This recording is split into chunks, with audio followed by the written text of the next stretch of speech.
9:39 นาทีเป็นต้นไปก็ขอเชิญชวนศรัทธานักศีลนักบุญทั้งหลายร่วมงานบุญทอดผ้าป่าสามัคคีครั้งนี้เพื่อบูรณะวิหารปูพื้นกระเบื้องไวนิลรวมไปถึงทำโครงเหล็กป้องกัน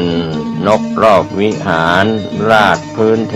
ทรายร้างหน้าวิหารราวบันไดเหล็กสแตนเลสทาสีรอบวิหารเปลี่ยนระบบไฟฟ้าปรับปรุงทัศนียภาพวิหารบูรณะปฏิสังขรณ์ถาวรวัตถุภายในวัดดอนตันตำบลเหมืองแก้วอำเภอแม่ริมจังหวัดเชียงใหม่เสาร์ที่1 พฤศจิกายน 2568 นี้เชิญท่านร่วมงานร่วมบุญร่วมบริจาคได้บุญได้กุศลโดยทั่วหน้ากัน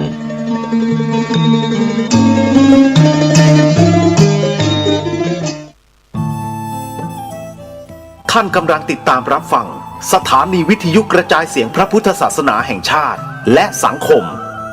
คลื่นเพื่อการศึกษาพระพุทธศาสนาและวัฒนธรรมระบบ FM 104.5 เมกะเฮิรตซ์รายการต่อไปเป็นรายการคดีโลกคดีธรรม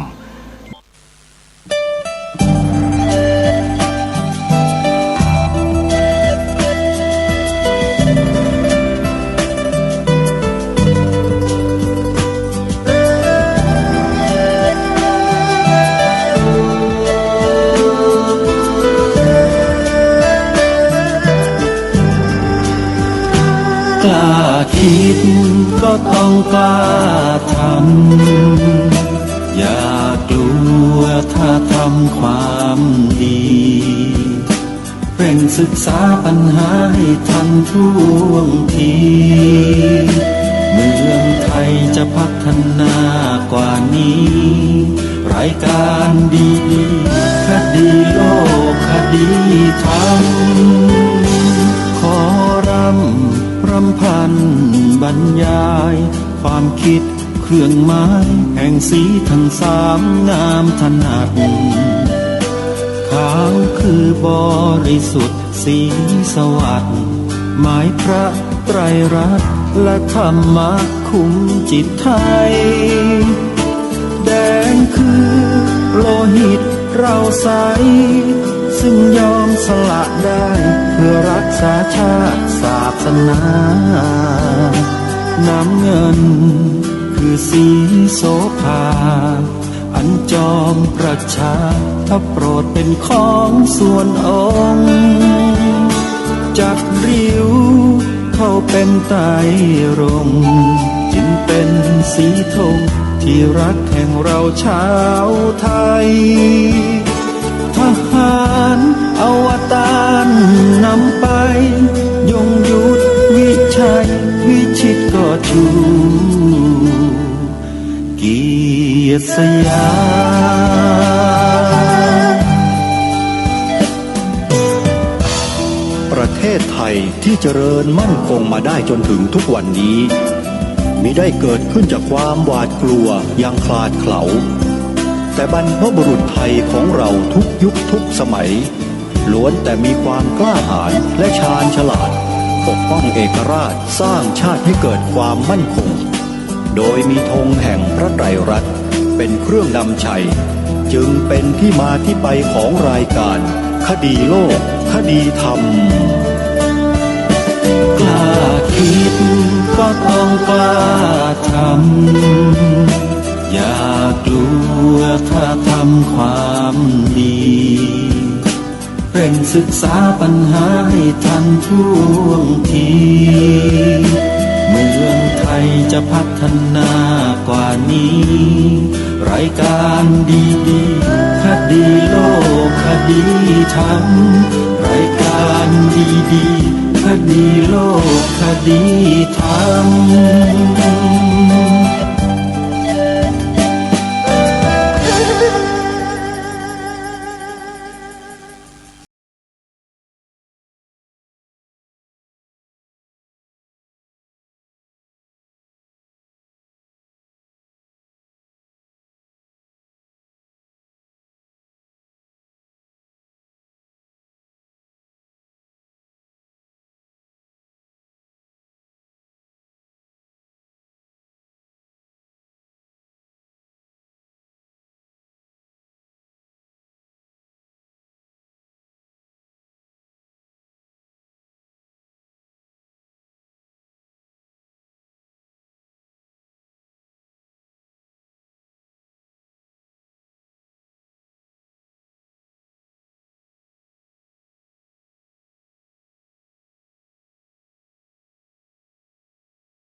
แอปพลิเคชันชื่อว่า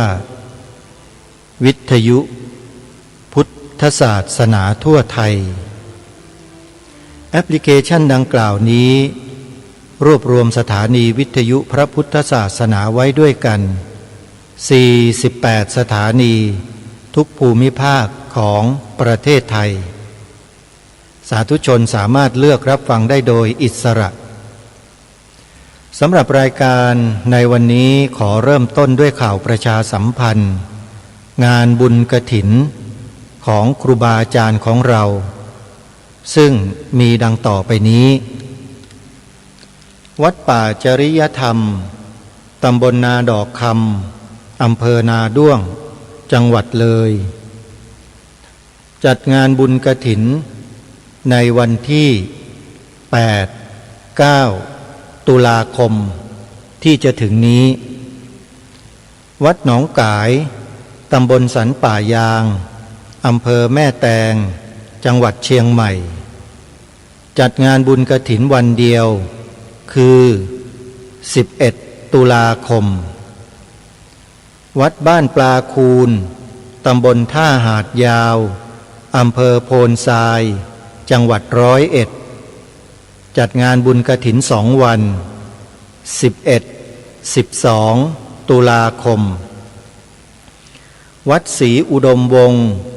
ตำบลศรีสงครามอำเภอวังสะพุงจังหวัดเลยจัดงานบุญกฐิน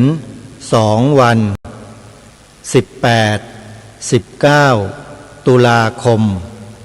มีเทศน์สอดแจ้งวัดอารามมงคลตำบลยางตลาดอำเภอยางตลาดจังหวัดกาฬสินธุ์จัดงานบุญกฐิน2 วัน24 25ตุลาคมวัดสวนป่าดอนยานางตำบลดอนสมบูรณ์อำเภอยางตลาดจังหวัดกาฬสินธุ์จัดงานบุญกฐิน2 วัน25 26ตุลาคมมีเทศน์สอดแจ้งวัดฝายหินตำบลสุเทพอำเภอเมืองจังหวัดเชียงใหม่จัดงานบุญกฐินวันที่25ตุลาคมวัดสามชุกตำบลสามชุกอำเภอสามชุกจังหวัดสุพรรณบุรีจัดงานบุญกฐิน4 วันในวันที่2 พฤศจิกายนเป็นวันถวายผ้ากฐินและบวชเนกขัมมะไปจนถึงวันที่5 พฤศจิกายนขอเรียนเชิญเจริญพรสาธุชนร่วมบุญโดยพร้อมเพรียงกันสำหรับวัดป่าอาเจียงบ้านหนองบัวตำบลกระโพ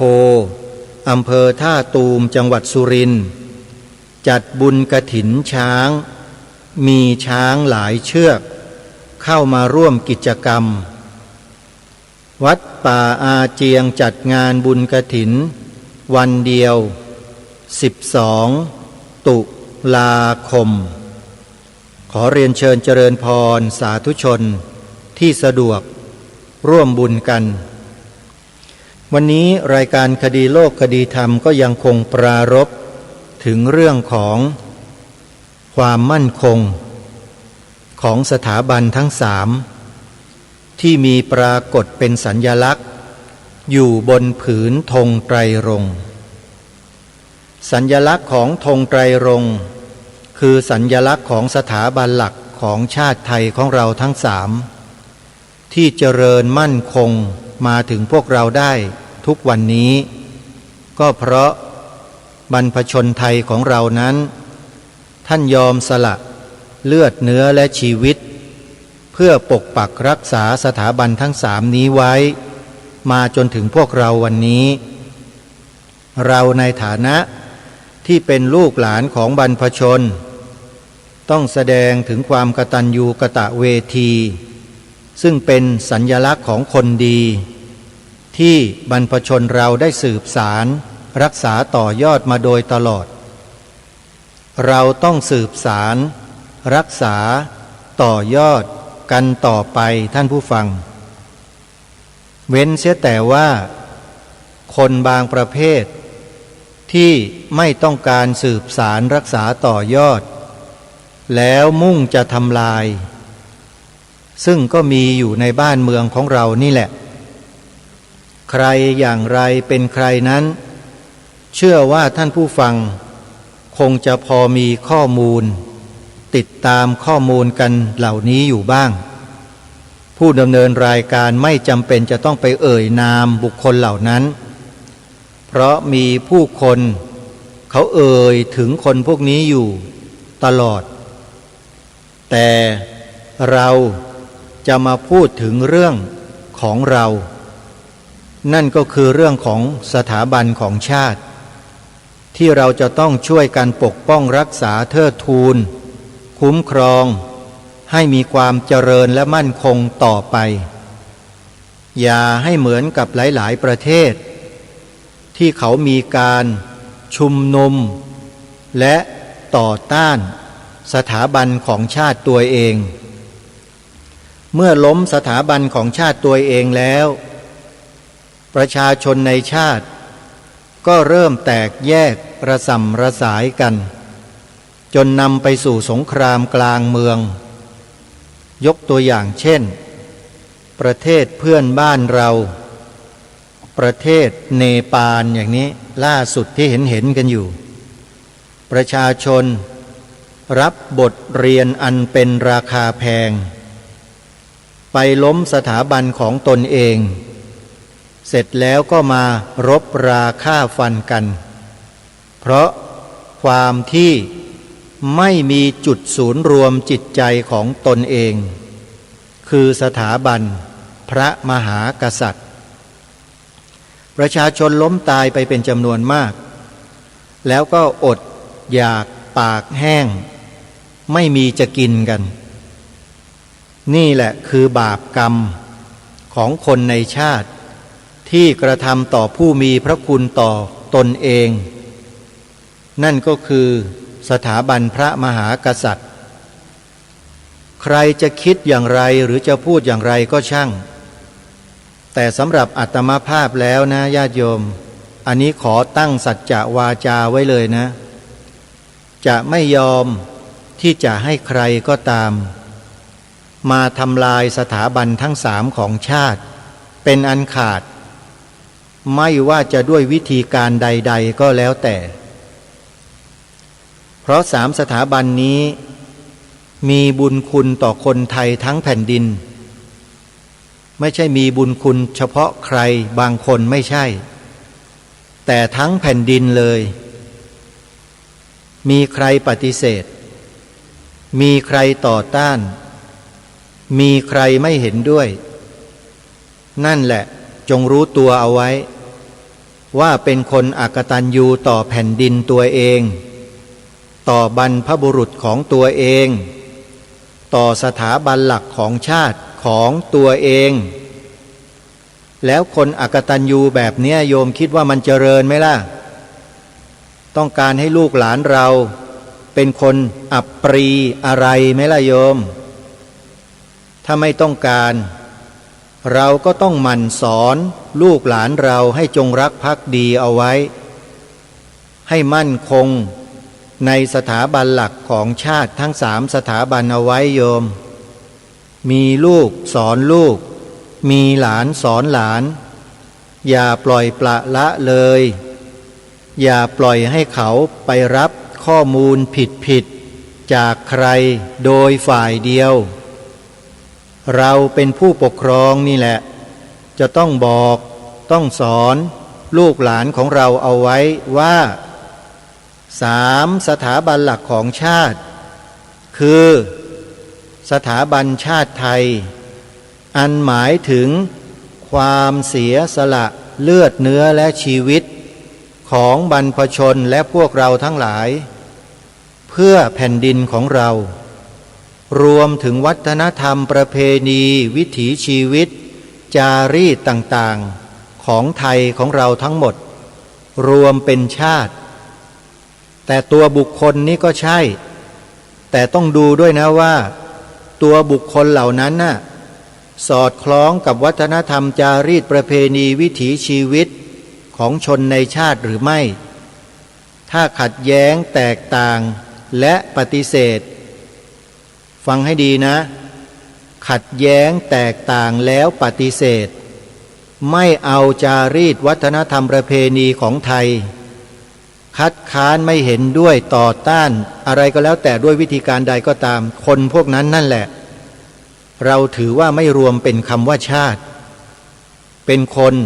ทำลายชาติอันนี้ขอให้ถือไว้เป็นประทัดฐานเดียวกันเลยบ้านเมืองเราเป็นเอกราชจำไว้นะท่านผู้ฟังพวกเราจงจำไว้บ้านเมืองเราเป็นเอกราชไม่ได้เป็นทาสไม่ได้เป็นขี้ข้าใครนะโยมเพราะฉะนั้นรากเหง้าของประเทศของเรามีอยู่เราต้องรู้กันทุกคน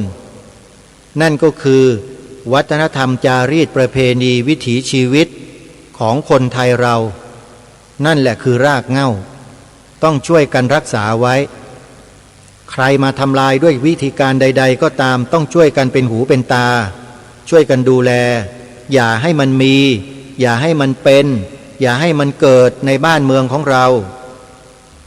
เราไม่ได้มุ่งไปทำร้ายใครไม่ได้ทำลายใครทั้งนั้นแต่เราจะปกป้องของเรานี่แหละคือสิ่งที่เราจะต้องช่วยกันทำหน้าที่นี่คือความเป็นชาติคือสถาบันของเราสถาบันที่หนึ่งสอง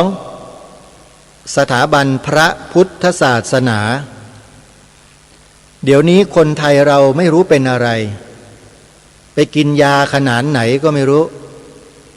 เที่ยวไปพูดกันเลอะเทอะว่าสถาบันของชาติไทยเกี่ยวกับสถาบันศาสนาเนี่ยหมายถึงศาสนาโน้นศาสนานี้ศาสนานั้นหมายถึง5 ศาสนาพูดเลอะเทอะเปรอะเปื้อนเอาอะไรมาพูดว่าหมายถึง5 ศาสนาสถาบันหลักของชาติอย่าเลอะเทอะกันให้เกินไปนะพวกเราคนไทยไม่ว่าใครก็ตามที่พูดเลอะเทอะแบบนี้เลิกอย่าไปฟังและอย่าไปเชื่อไอ้คนพวกนี้นะโยมสถาบันหลักของชาติที่เป็นสถาบันศาสนาก็คือศาสนาเดียวที่บรรพชนไทยเราใช้เลือดเนื้อและชีวิตสืบสารรักษาต่อยอดมาโดยตลอดเราอย่าไปยอมให้ใครมาเป่าหูเราให้เข้าใจผิดแบบนั้นนะโยมนะสอนลูกบอกหลานกันเอาไว้ด้วยเดี๋ยวมันจะถูกเขาล้างสมองกันหมดสถาบันศาสนาที่เป็นสถาบันหลักของชาติคือพระพุทธศาสนาเท่านั้นหลักฐานประวัติศาสตร์สัญลักษณ์เอกลักษณ์อัตลักษณ์วัฒนธรรมจารีตประเพณีวิถีชีวิตทั้งหมดทั้งสิ้นล้วนแล้วแต่เกิดขึ้นจากรากฐานทางพระพุทธศาสนาของเราทั้งนั้นเลยและที่สำคัญคืออะไรคือองค์พระมหากษัตริย์พระประมุขของแผ่นดินทุกราชอาณาจักรทรงเป็นพุทธมามกะเป็นชาวพุทธและทรงเป็นองค์เอกอัครพุทธศาสนูปถัมภกพระบาทสมเด็จพระพุทธยอดฟ้าจุฬาโลกเป็นต้น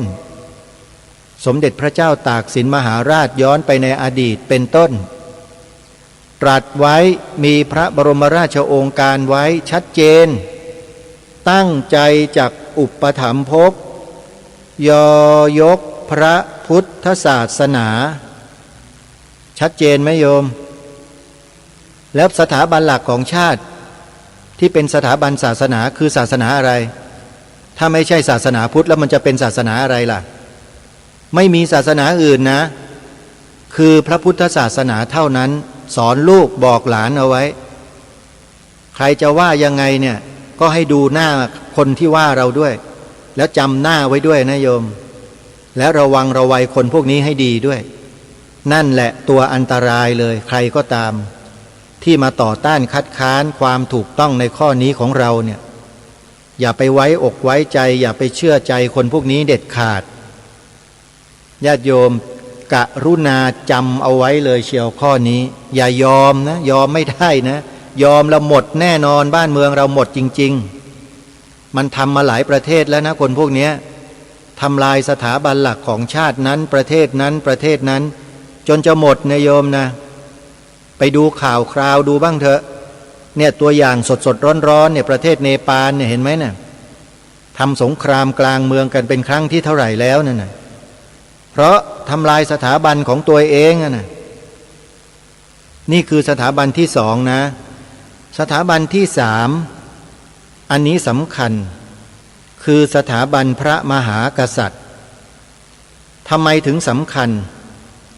เพราะสถาบันพระมหากษัตริย์นั้นมีสองสถาบันแรกคือสถาบันชาติและสถาบันพระพุทธศาสนาเนี่ยช่วยค้ำชูราชบัลลังก์มาโดยตลอดที่ช่วยค้ำชูเพราะองค์พระมหากษัตริย์ทรงเป็นพุทธมามกะจึงเป็นเนื้อเดียวกันกับอีกสองสถาบันแยกจากกันไม่ได้เป็นอันขาดนี่คือสิ่งที่สำคัญมากที่ประเทศไทยเราทุกวันนี้ไม่ปลูกฝังสิ่งนี้ให้กับเด็กและเยาวชนเด็กๆเยาวชนเราก็ถูกล้างสมองแบบง่ายๆโดยโลกโซเชียลที่ผู้ไม่ปรารถนาดีไม่หวังดี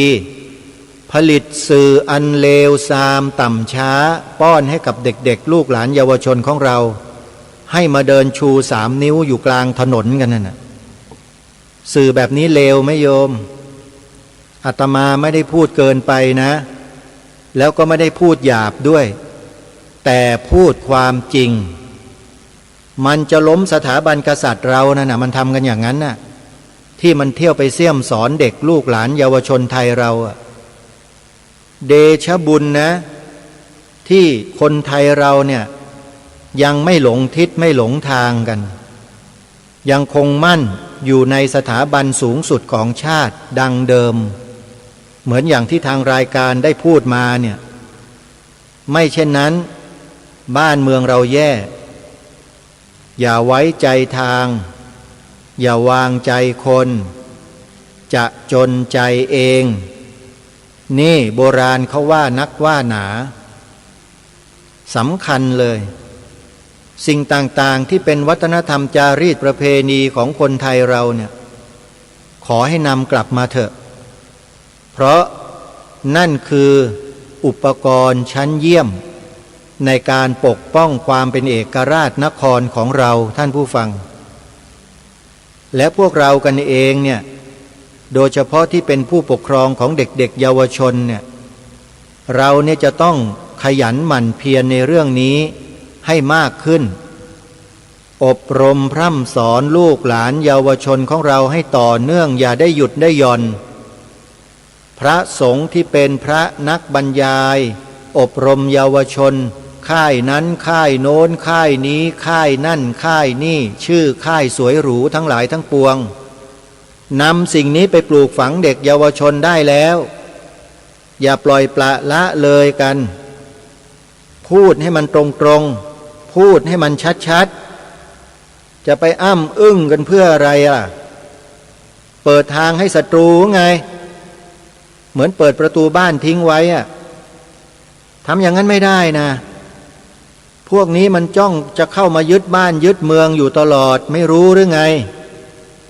แล้วเรามาทำเป็นชะล่าใจทำเป็นประมาทความประมาทคือหนทางแห่งความตายพระพุทธเจ้าตรัสไว้ปมาโทมัจจุโนปทังเพราะฉะนั้นประมาทไม่ได้เรื่องนี้3 สถาบันหลักของชาตินี่ประมาทไม่ได้เลยนะครับครูบาอาจารย์พระเถรานุเถระเราเนี่ยเป็นพระสงฆ์เนี่ยแหละครับเป็นผู้ประกาศธรรมของพระสัมมาสัมพุทธเจ้าเป็นพื้นอยู่แล้วแต่ในส่วนของทางโลกทางบ้านเมืองเนี่ยเราจะไม่ทำประโยชน์ให้กับบ้านเมืองไม่ได้นะครับญาติโยมเนี่ยเขาใส่บาตรให้เราฉันอยู่นะครับท่านภาครัฐเขาก็ส่งเสริมพวกเราอยู่สถาบันพระมหากษัตริย์อันนี้ชัดเจนเลยพ ระราชทานพระบรมราชูปถัมภกยอยกพระพุทธศาสนา ดูแลสนับสนุนพระภิกษุสงฆ์พวกเราเนี่ยอย่างมากมายมหาศาลแค่ไหนพวกเราจะมาละเลยไม่ทำหน้าที่ของเราไม่ดูแลกิจการบ้านเมืองของเราเนี่ยไม่ได้นะครับผมไม่ได้หมายถึงให้พวกเราไปบริหารไม่ใช่เราต้องดูแลประชาชนให้อยู่ในร่องในรอยในหลักการของชาติบ้านเมืองอย่าให้ไปอยู่ในหลักกูของใครก็ไม่รู้ที่มันอ้างว่าเป็นหลักกูแล้วมันมาทำลายพวกเราอะตรงนี้แหละครับที่ทางรายการได้รณรงค์และเชิญชวนพวกเราเนี่ยให้ช่วยกันใช้วาจาให้เป็นประโยชน์มีปากแล้วไม่ใช่เอาไว้แต่ดื่มกินรับประทานฉันกันอยู่แค่นั้นช่วยกันพูดช่วยกันสอนช่วยกันบอกประชาชนญาติโยมลูกศิษย์ลูกหาสอนเด็กเยาวชนมีหน้าที่อยู่ณส่วนไหนทำอะไรก็ช่วยกันพูดช่วยกันบอกให้ลูกหลานเยาวชนคนไทยเราเนี่ยยึดมั่นอยู่ในหลักการของประเทศชาติที่ถูกต้องร่วมกันพากันช่วยกันทำไม่ใช่ต่างคนต่างทำไอ้ต่างคนต่างทำน่ะคืออยู่คนละที่ก็ทำกันไปแต่เป้าหมายจุดหมายวิธีการเนี่ยหลักการเนี่ยโดยเฉพาะหลักการเนี่ยนะครับจะต้องให้เหมือนกันทั้งหมดอย่างที่กล่าวไปเมื่อสักครู่นี้นะครับหลักการ3สถาบันของชาตินะฮะ 1. สถาบันชาติไทยอันหมายถึงประชาชนคนไทยวัฒนธรรมจารีตประเพณีวิถีชีวิตนี่แหละเรียกว่าชาติ 2. สถาบันพระพุทธศาสนาอย่าไปหยิบฉวยเอาศาสนาอื่นมาใส่ในสถาบันเด็ดขาดนะทำไม่ได้นะ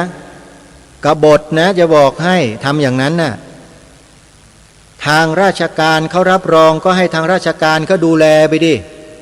ไอ้นี่มันเป็นเรื่องของชาติสถาบันหลักของชาติจะเกี่ยวอะไรกับพวกข้าราชการด้วยล่ะ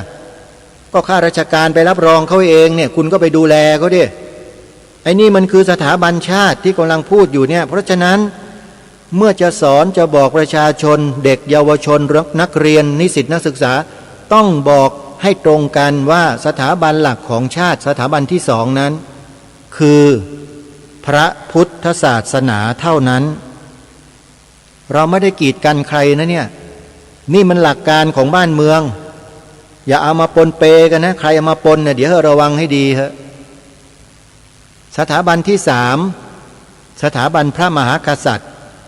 ผู้ทรงเป็นพุทธมามกะเท่านั้นมีคำว่าเท่านั้นไว้ด้วยไม่เช่นนั้นเดี๋ยวโดนแทรกซึมมันมีขบวนการแทรกซึมอยู่ต้องระวังกันให้ดีอย่าประมาทไงพูดอยู่ตลอดเลยว่าเราเนี่ยอย่าประมาทความประมาทเป็นหนทางของความตายความเป็นไทยจะตายก็เพราะพวกเราประมาทกันนี่แหละมีการเรียกร้องกันของประชาชนให้บัญญัติรับรองพระพุทธศาสนาเป็นศาสนาประจำชาติไทยไว้ในกฎหมายรัฐธรรมนูญหลายครั้งหลายคราก็มีคนไทยเราด้วยกันนี่แหละไปประมาทไปดูถูกดูหมิ่นดูแคลนไปด่าทอเขาหาว่าพวกนี้คลั่งศาสนาบ้างหาว่าสร้างความแตกแยกบ้างหาว่าอย่างโน้นอย่างนี้ในทางที่ไม่ดีเลยเนี่ยนอกจากประมาทแล้วนะประมาทแล้วไม่พอนะยังเลินเล่ออีกนะเนี่ยพวกเนี้ยที่ไปว่าเขาเนี่ยทั้งประมาททั้งเลินเล่อพวกเราที่เป็นเช่นนั้นเราน่ะไม่รู้อะไรกันไม่รู้จริงแล้วก็ท่าทางจะถูกล้างสมองด้วยข้อมูลผิดๆด้วยขอบอกไว้เลยท่านผู้ฟังใครที่ต่อต้านเรื่องการบัญญัติศาสนาพุทธเป็นศาสนาประจำชาตินะให้รู้ตัวไว้ด้วยนะว่าเป็นคนประมาทเลินเล่อไม่ใช่ประมาทธรรมดาด้วยนั่นนะประมาทแล้วเลินเล่อด้วย คุณไปดูศัพท์ในพจนานุกรมเองเถอะคำว่าเลินเล่อนะไปหาเอาเองแล้วคุณจะรู้ตัวว่าคุณเลินเล่อกันแบบไหนที่เขาออกมาเรียกร้องกันเนี่ยเขามีข้อมูลมีหลักฐานชัดเจนแล้วว่ามีขบวนการที่จะทำลายพระพุทธศาสนาในประเทศไทยอยู่จริงคุณไม่เชื่อเหรอเคยบอกให้พวกเราไปดูข้อมูลกันในคลิป YouTube ใช่ไหมไปดูกันบ้างหรือเปล่าดูไหมโยมหรือดูไม่ได้เปิดไม่ได้ไม่เป็นไรโยมฟังรายการคดีโลกคดีธรรมแล้วก็ให้ไปทำตามเท่านั้นแหละก็ถือว่าเราเป็นคนกตัญญูกตเวทีต่อแผ่นดินต่อบรรพบุรุษของเราแล้วแต่ถ้าใครไม่ทำก็ยังไม่ชื่อว่ากตัญญูกตเวทีที่แท้จริงเพราะยังประมาทอยู่แต่ถ้าใครมาต่อต้านคัดค้านไอ้นี่ต้องใส่คำว่าเลินเล่อเข้าไปด้วยทั้งเลินทั้งเล่อดีนะที่ไม่บอกว่าเป็นแลนด้วยเนี่ยถ้าบอกว่าเป็นแลนด้วยนี่จะหนักเลยนะเนี่ยแค่เลินเล่อก็พอโยมไม่ต้องไปแล่นหรอกเด้อแล่นภาษาอีสานว้าวจังสั้นแล่นพวกแล่นมันแปลว่าอะไรก็ไม่รู้ช่วยแปลให้หน่อยโยมนะฮะเลินเล่อเพราะฉะนั้นงานเมื่อวันที่28กันยายนที่ผ่านมางานรวมพลคนรักชาติที่จัดขึ้นที่เมืองโบราณจังหวัดสมุทรปราการที่ผ่านมาเนี่ยทางรายการได้นำบรรยากาศมาบอกเล่าท่านผู้ฟังผ่านไปแล้วเมื่อวันที่30กันยายนและเมื่อวานนี้วันที่1ตุลาคมก็ได้นำคำกล่าวในงานของนายทหารใหญ่2ท่านคือพลเอกสวัสดิ์ทัศนาประธานคณะกรรมาธิการวิสามัญเพื่อปกป้องสถาบันพระมหากษัตริย์วุฒิสภาพร้อมด้วยคำกล่าวของท่านพลโทบุญสินพาดกลางอดีตแม่ทัพภาคที่2ซึ่งท่านได้เกษียณอายุราชการไปเรียบร้อยแล้วมาอ่านให้ท่านทั้งหลายได้ฟังมีคำกล่าวต่อที่จัดงานรวมพลคนรักชาติวันพระราชทานธงชาติไทยครบ108ปีมีความหมายของธงชาติไทย3สีที่ท่านกล่าวประกาศออกไปอย่างชัดเจนเลยท่านผู้ฟังเดี๋ยวจะนำมาอ่านอีกครั้งหนึ่งเพื่อย้ำให้พวกเราคนไทยเนี่ยได้จดจำและมีสำนึกร่วมกันเอาไว้พลเอกสวัสดิ์ทัศนาท่านได้กล่าวประโยคที่เกี่ยวกับ3สีธงชาติไทยเอาไว้ดังนี้จะอ่านทั้งวรรคเลยนะโยมให้พวกเราได้ฟังกันท่านพลเอกสวัสดิ์ทัศนาท่านได้บอกว่าการที่เมืองโบราณทุ่มเทจัดงานครั้งนี้เป็นการสะท้อนเจตนารมณ์อันแน่วแน่ในการทำรงรักษา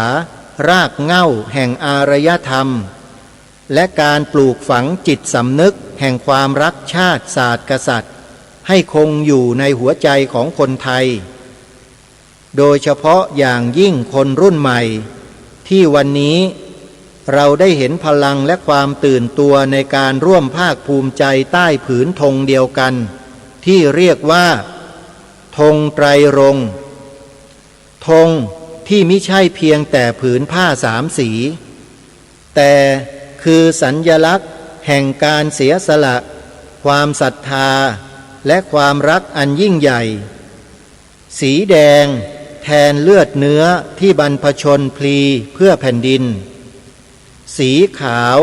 แทนความบริสุทธิ์ของพระพุทธศาสนาสีน้ำเงินแทนพระมหากษัตริย์สิ่งเหล่านี้คือเกียรติภูมิที่พวกเราทุกคนจะต้องรักษาสืบต่อไปนี่คือคำกล่าวของท่านพลเอกสวัสดิ์ทัศนาประธานในพิธี ในฐานะท่านเป็นประธานคณะกรรมาธิการวิสามัญการพิทักษ์และเทิดทูนสถาบันพระมหากษัตริย์วุฒิสภาและประธานคณะกรรมาธิการการทหารและความมั่นคงของรัฐวุฒิสภาท่านกล่าวชัดเจนสีขาวแทนความบริสุทธิ์ของพระพุทธศาสนาชัดเจนนะท่านผู้ฟังอาตมาภาพไม่ใช่มารณรงค์แบบที่ไม่มีปัญญาที่จะคิดนะโยมแล้วก็ไม่ใช่ไปเบียดเบียนใครสักนิดนึงเพราะนี่คือหลักการของประเทศอย่างที่พูดมาโดยตลอดคือหลักของประเทศเราต้องยึดหลักการไว้สำคัญอย่าไปยึดหลักกูของใครที่ถือเป็นหลักกู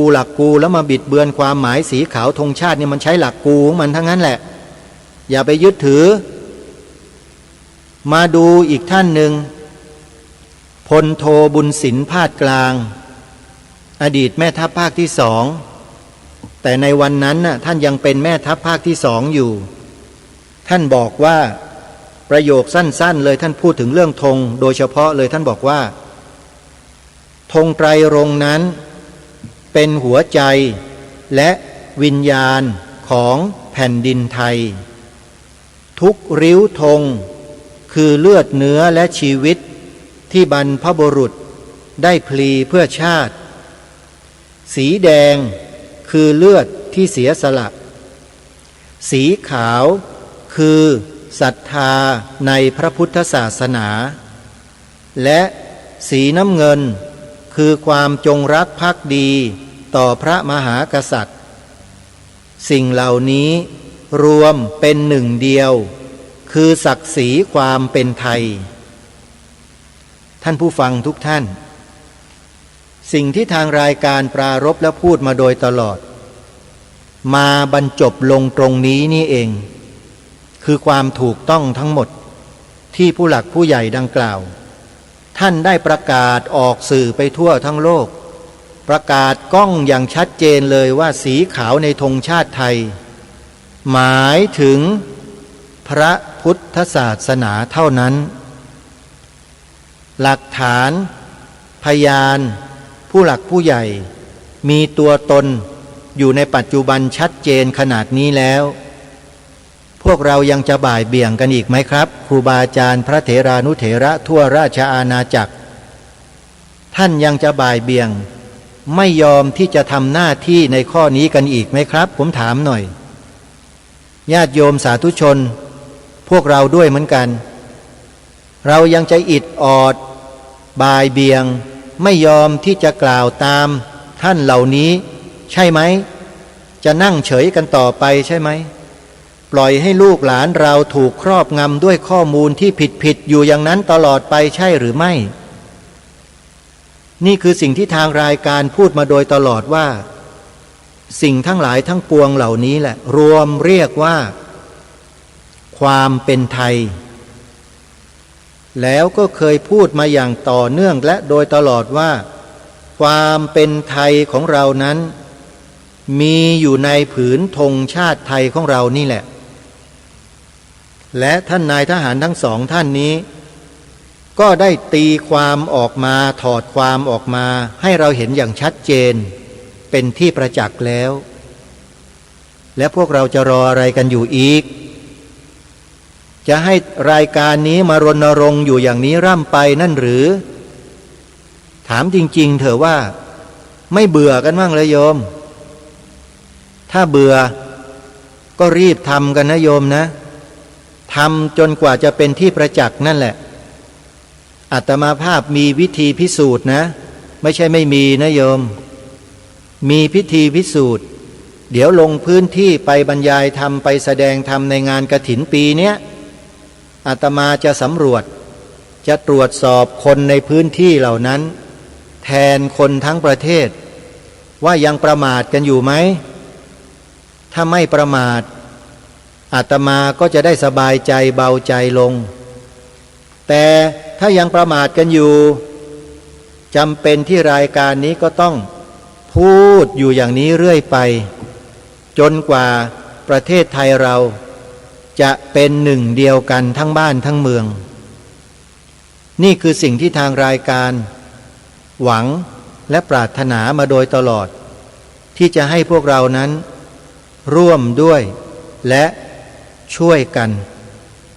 อย่าว่ากันเลยนะครูบาอาจารย์ที่เคารพพระเถรานุเถระทุกท่านครับผมทำหน้าที่ส่วนท่านทั้งหลายก็มีหน้าที่แต่หน้าที่เหล่านั้นน่ะเป็นหน้าที่เฉพาะที่ถูกกำหนดให้ทำขึ้นเฉพาะอยู่ตรงนั้นแต่สิ่งที่ผมพาทุกท่านช่วยกันขอให้ทุกท่านช่วยกันทำเนี่ยเป็นผลประโยชน์ของบ้านเมืองทั้งหมดของประเทศชาติไม่ใช่ของใครคนใดคนหนึ่งคณะใดคณะหนึ่งนะครับของชาติบ้านเมืองฮะผมก็ไม่เข้าใจเหมือนกันว่าทำไมผมจึงต้องมาทำงานเช่นนี้ไม่มีใครสั่งไม่มีใครมาบังคับผมนะฮะผมทำมาด้วยหัวใจที่ผมสำนึกครับสำนึกมาตั้งแต่สมัยผมเป็นคฤหัสถ์มาแล้วไม่รู้สิฮะสิ่งเหล่านี้มันเหมือนกับว่าฝังอยู่ในจิตในใจมาไม่รู้กี่ภพกี่ชาติแล้วเหมือนกันพอเกิดมาชาตินี้เท่าที่รู้ความนะฮะครูก็สอนก็บอกในเรื่องนี้มาโดยตลอดอยู่ในหลักสูตรวิชาประวัติศาสตร์ชาติไทยวิชาศิลธรรมวิชาหน้าที่พลเมืองวิชาลูกเสือสำรองลูกเสือสามัญนี่ไม่ได้เรียนเพราะว่ากระผมและอาตมาไม่ได้เรียนชั้นมัธยมเรียนแค่ชั้นประถมคือลูกเสือสำรองหมวกแก๊ปผ้าพันคอมีปลอกลูกเสือนั่นแหละครับสอนอยู่ตลอดเรื่องสถาบันชาติศาสนาพระมหากษัตริย์และสถาบันศาสนานี่ก็คือศาสนาพุทธเต็มเลยครับในยุคนั้นสมัยนั้นที่เป็นเด็กๆถูกปลูกฝังกันทุกวี่ทุกวันไม่รู้สิฮะอาจจะเป็นเพราะสถานการณ์ในช่วงนั้นเป็นช่วงที่คอมมิวนิสต์กำลังรุกคืบเพื่อที่จะยึดประเทศไทยด้วยหรือเปล่าผมจำได้ว่าสมัยผมเรียนชั้นประถมปีที่หนึ่งเนี่ยนายกรัฐมนตรีสมัยนั้นชื่อพลเอกเกรียงศักดิ์ชมนันท์จำได้แค่นั้นจริงๆและในปีนั้นที่เข้าโรงเรียนนะครับคือปีพระพุทธศักราช 2518 ปี 2518 เป็นปีที่สถาบันกษัตริย์ในประเทศลาวล้มแล้วครับถูกคอมมิวนิสต์ล้มล้างเรียบร้อยแล้วครับสถาบันพระพุทธศาสนาด้วยปี18ครับพอดีเลยน่าจะเป็นสถานการณ์นั้นแหละจึงทำให้ครูในโรงเรียนจึงเร่งสอนเรื่องอุดมการณ์ชาติรักชาติศาสนาพระมหากษัตริย์รักชาติศาสนาพระมหากษัตริย์กรอกหูทุกวันเลยโยมอาตมาก็เลยมีความรู้และเข้าใจมีสำนึกในข้อนี้มากกว่าใครๆเพราะเข้าโรงเรียนป.1 ปี 18 19ก็ยังปลูกฝัง20ก็ยังปลูกฝังฮะแต่พอมาปี21ทุกท่านทราบไหมว่าเกิดอะไรขึ้นเกิดการเปลี่ยนแปลงหลักสูตรการศึกษาชาติครับคนที่เป็นตัวตั้งตัวตีคือรัฐมนตรีว่าการกระทรวงศึกษาธิการที่นับถือศาสนาอื่นไปถามอปพส.ดูไปถามพระมนัสลูกตถาคตดูก็ได้ถามอปพส.ก็ได้ว่าเมื่อปี21นะ21จำให้ดีนะโยมใครเป็นคนยกเลิกหลักสูตรการศึกษาชาติบ้านเมืองเดี๋ยวปพส.เขาตอบเองไปติดตามไปดูไปฟังเขาอยู่แล้วจะทราบข้อมูลแล้วก็มีอะไรที่ลึกกว่านั้นเยอะที่ทางอปพส.เขามีข้อมูลมาเนี่ยโดยเฉพาะ ข้อมูลของการปฏิวัติประเทศสยามในสมัยรัชกาลที่7หรือที่เรารู้จักในชื่อของคำว่าเปลี่ยนแปลงการปกครองนั่นแหละมีใครที่เป็นอีแอบอยู่เบื้องหลังมาจนถึงวันนี้เนี่ยใครที่อยู่เบื้องหลังของอำนาจในประเทศไทยอยู่ทุกวันนี้อปพสเขามีข้อมูลถ้าต้องการรู้ติดต่อไปที่อปพสด้วยเบอร์โทรศัพท์เบอร์นี้นะบอกเขาว่ารายการคดีโลกคดีธรรมให้มาถามว่าอีแอบที่อยู่ข้างหลังของอำนาจ2475คือพวกไหนจำคำถามได้ไหมโยมสรุปให้ถามง่ายๆแล้วกันว่าอำนาจ2475ที่แท้จริงคือกลุ่มไหนกลุ่มอำนาจ2475ที่แท้จริงคือกลุ่มไหนเดี๋ยวทางอปพสเขาจะแจงออกมาให้เราเห็นหน้าเห็นหนวดเห็นเงากันเต็มไปหมดเลยโยมซึ่งเราไม่เคยได้ยินได้ฟังใครพูดเลยนะแม้แต่นิดเดียวไม่เคยนำเอาคนเหล่านี้ออกมาพูดออกสื่อไม่มีเลยโยมมีแต่อปพสนี่แหละเขามาแฉหมดเลยไปดูกันนะโยมแล้วโยมจะหายสงสัยโดยเฉพาะสงสัยรายการคดีโลกคดีธรรมว่าทำไมต้องมารณรงค์เรื่องสีขาวธงชาติด้วยไปหาคำตอบนี้จากอปพสแล้วก็จะไม่มีข้อสงสัยอีกต่อไปเวลาของรายการไล่เข้ามาแล้วท่านผู้ฟังนะเดี๋ยววันพรุ่งนี้ก็มีอะไรๆจะต้องมาปรารภมาพูดกับพวกเรากันอีกโดยเฉพาะมาย้ำในสิ่งที่พวกเราขาดหายกันไปนานนี่แหละเพราะพวกเราไม่มีใครปลูกฝังเรากันเลยตั้งแต่เปลี่ยนแปลงการปกครองมาเนี่ยก็มีแต่จะลดลงถอยลงลดลงถอยลงเพราะมีอำนาจมืดอยู่ข้างหลังตลอดอำนาจมืดนั้นคือใครไปถามอปพสด้วยหมายเลขโทรศัพท์นี้จดหมายเลขไว้นะถ้าไม่จดคุณจะไม่มีวันรู้จากที่ไหนเลย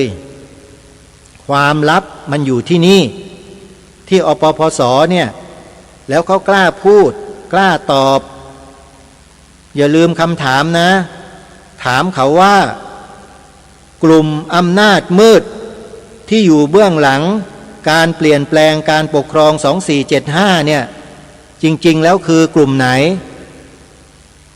ถามเขาเลยนะเบอร์โทรศัพท์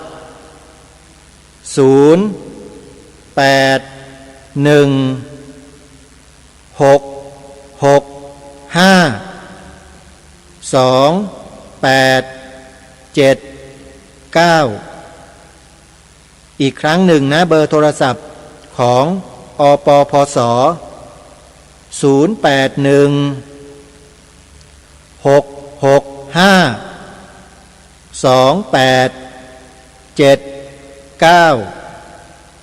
วันนี้